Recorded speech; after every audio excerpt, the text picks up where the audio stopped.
let us be very clear. Hamas breached international law on the 7th of October. Hamas targeted innocent civilians in the most callous and inhumane manner, and their actions have been rightly condemned by right-thinking people across the world. But we should also be very clear. Israel has breached international law, not just on every day since October the 7th, but virtually every single day for decades. Israel occupies Palestinian land against international law. Israel blockades Palestinian territory against international law. Israel builds and expands illegal settlements against international law.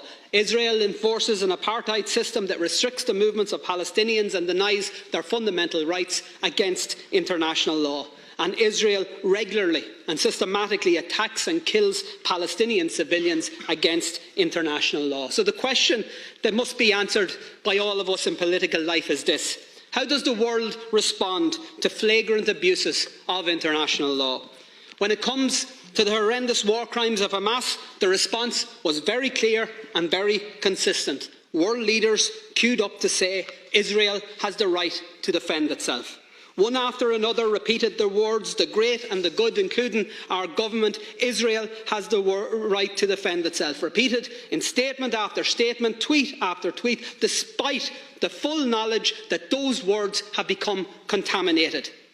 The words "Israel has the right to defend itself" means in practice that Israel takes that right as licence to bombard civilians, to bomb schools, hospitals and other civilian infrastructure. And it has now been taken as licence to enforce the displacement of 1 million people from one end of an open-air prison to another, to deny food, energy, medical supplies to a besieged civilian population, to actually deny them water, to ensure that children, the sick, the disabled, the elderly will literally die of thirst.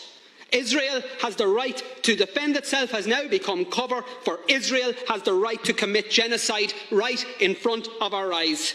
How come we never hear the words "Palestine has the right to defend itself"? Not when a humanitarian flotilla bringing essential supplies to Gaza is met with a military assault and the murder by Israel of 9 unarmed activists.